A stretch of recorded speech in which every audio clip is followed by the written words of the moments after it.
Estamos de regreso, Realidad en Contexto, Boreal Televisión, Voz Dominicana.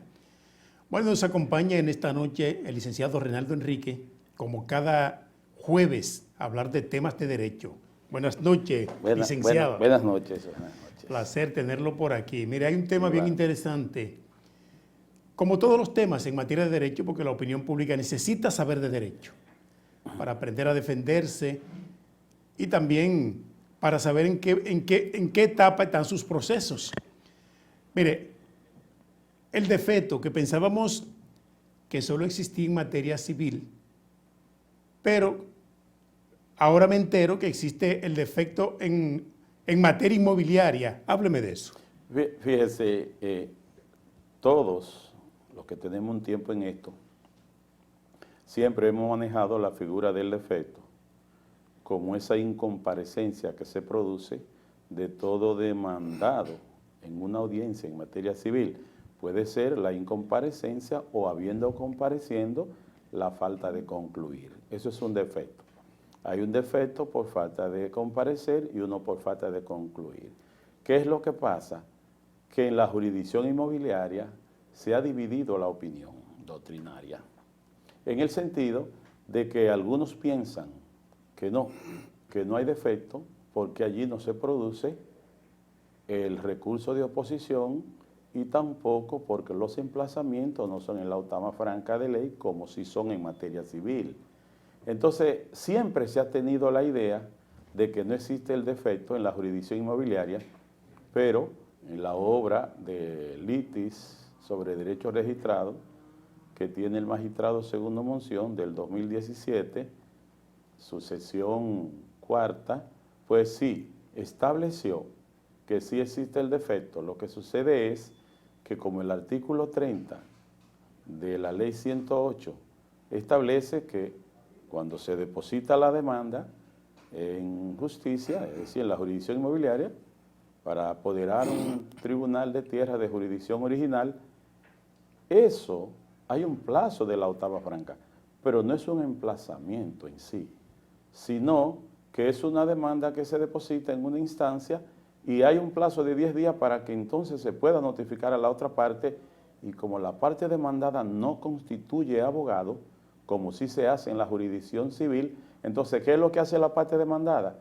Que cuando se fija la primera audiencia, a diligencia del demandante, entonces esa parte demandada hace la constitución directamente en audiencia de su abogado.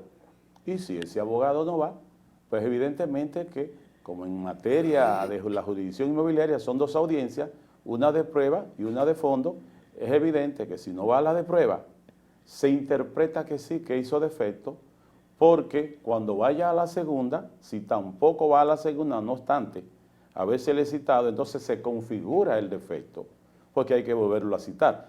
Hay una parte que dice que no, porque dice, bueno, pero que si ha sido citado a la audiencia de prueba y no va, de todo modo el demandante, conforme al 60 de la ley 108 y del reglamento, tiene que convocar a la otra parte. Esa parte dice que no, pero el magistrado Monción dice que sí, porque hay una constitución de abogados que se hace en el mismo tribunal, puede ser en la primera audiencia de prueba. ¿Y qué es lo que pasa? Él suscribe esa teoría en el principio rector, principio octavo, de que se suple en caso de alguna ambigüedad o falta de alguna formalidad, el octavo, el principio octavo de la misma ley 108 manda que debe suplirse con el derecho común. Y por eso se ha dividido, pero ciertamente la Suprema en el 2012 dictó una sentencia, en abril 2012, y le dio razón al magistrado Segundo Monción, estableciendo que sí, que había un defecto en esa jurisdicción inmobiliaria. Pero veo que es diferente al de la jurisdicción civil. Sí. Porque por ante la jurisdicción civil, si el demandado no comparece, no obstante estar debidamente citado, emplazado, usted puede solicitar al juez que se pronuncie el defecto por incomparecencia. Sí. Pero ¿qué resulta? Que ahí mismo, usted puede solicitarle al juez el plazo para la comunicación de documento y la condenación en costa. Correcto. Por la jurisdicción inmobiliaria no sucede así. No, porque hay diferencia. E inclusive en materia civil la diferencia está en que después que usted emplaza la octava franca de ley, como manda los artículos 68, 69 del mismo Código de Procedimiento Civil, pues entonces, si esa parte demandada no va, yo podría no hablar de comunicación de documentos, porque si hablo de comunicación de documentos, pues prácticamente estoy dándole la oportunidad a la otra parte que pueda entonces en un momento dado hacerse asistir de un abogado y comparecer o a concluir. No, uno lo que hace en ese caso es que uno puede concluir al fondo, tomando el defecto por falta de comparecer y solicitándole al juez un plazo para hacer el depósito por secretaría de todas las pruebas que uno tenía o que uno tiene en su poder, a no ser que se trate de alguna demanda especial, como la demanda en daños y perjuicios, que requieren en ocasiones de lo que es el informativo testimonial, la comparecencia y algún otro medio de prueba que puede incidir. Ya en ese caso es distinto, pero cuando se trata de cobro de peso y alguna otra demanda, donde la prueba documental es la prueba por excelencia, pues yo no tengo que estar pidiendo comunicación, sino concluyendo, tomando el defecto y solicitando el depósito porque la otra parte no está presente. Entonces, no fue a defenderse y no se quebranta su derecho a defenderse en ningún momento. Bien, licenciado, hablemos de la sentencia, porque a veces escuchamos hablar de sentencia y nunca pensamos en que hay diversos tipos de sentencia. Y es bueno edificar la opinión pública respecto a esas diversidad de sentencias que producen los tribunales. Bueno, al decir esto, diversidad de sentencias que producen los tribunales, si vamos a partir, por ejemplo, del procedimiento civil, porque entiendan los televidentes que hay materias diversas. Tenemos materia laboral, tenemos materia constitucional, tenemos materia civil, inmobiliario, contencioso, administrativo. Entonces, ¿qué sucede?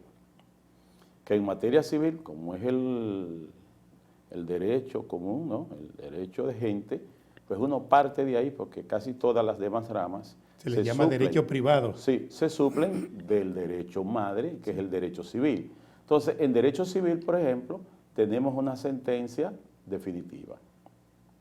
Las sentencias definitivas son aquellas que se dan en primera instancia y desapoderan al tribunal. Esa es una sentencia definitiva, no irrevocablemente, porque hay que entender que cuando se dice definitiva es porque si ese juez ya tocó el fondo, no podrá entonces volver a conocer ese proceso de nuevo, dado el principio de lo que tiene que ver con el non bis in idem, que nadie podrá conocer dos veces la misma causa, el fondo de no podrá ser juzgado dos veces. No podrá ser juzgado dos veces. Entonces, es por eso que se llama definitiva, pero los recursos están abiertos y cuando el tribunal de alzada, en este caso la Corte, decida sobre el recurso, pues a esta otra sentencia se le llama sentencia, pero en última instancia.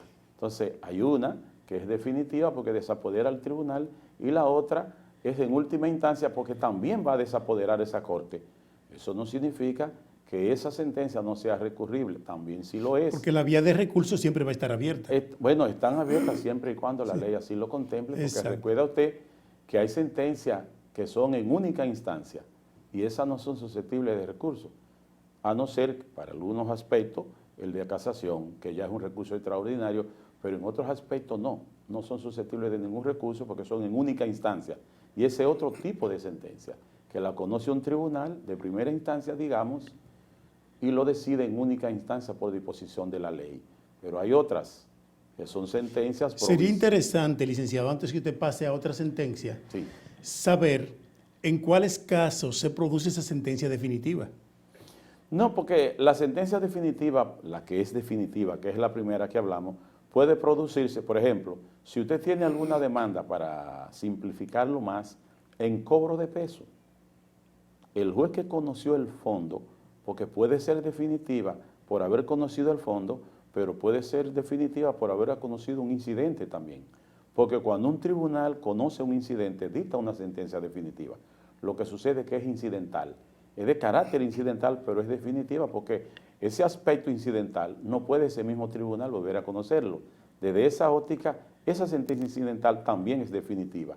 Entonces se conoció el aspecto que tiene que ver con lo incidental o con el fondo sobre un aspecto particular. Entonces esa sentencia es definitiva, pero no solamente en cobro de peso, una demanda en daños y perjuicios, una demanda en rendición de cuentas, una demanda que tenga que ver con algún nombramiento de secuestrario judicial, entiéndase cuando es un juez de fondo. También hay una... Esa es definitiva. Esa también es definitiva. ¿Y la que prescribe medida conservatoria? Las que prescriben medidas conservatorias no son definitivas, son otros tipos de sentencias, pueden ser llamadas de instrucción, porque ordenan algunas medidas, pero dentro de esas llamadas sentencias de instrucción están también las sentencias preparatorias, que son aquellas que tienen que ver con dejar la litis o el pleito en estado de ser fallado. Van instruyendo, pero también existen las interlocutorias. Las interlocutorias que son aquellas que pueden ser decididas conjuntamente con el fondo o previo al fondo. En ocasiones uno entiende porque prejuzgan el fondo, porque toca de manera previa al fondo y uno puede entender que prejuzgan el fondo, pero hay otras que no, y no dejan de ser interlocutoria o preparatoria. Entonces, hay una situación que cada una tiene un propósito. Hay sentencias previas, que las previas sí también ordenan alguna decisión en el curso de un proceso, también. Ese es otro tipo de sentencia. Bien, entonces las definitivas, una vez son dictadas, desapoderan al tribunal. Y aunque sean atacadas por un recurso de apelación, sí. Entonces en ese grado de jurisdicción se convierten en definitiva, otra vez. Para el tribunal que la decidió. Efectivamente. Vamos a hacer una breve pausa. Regresamos en breve con otros temas de interés, realidad en contexto.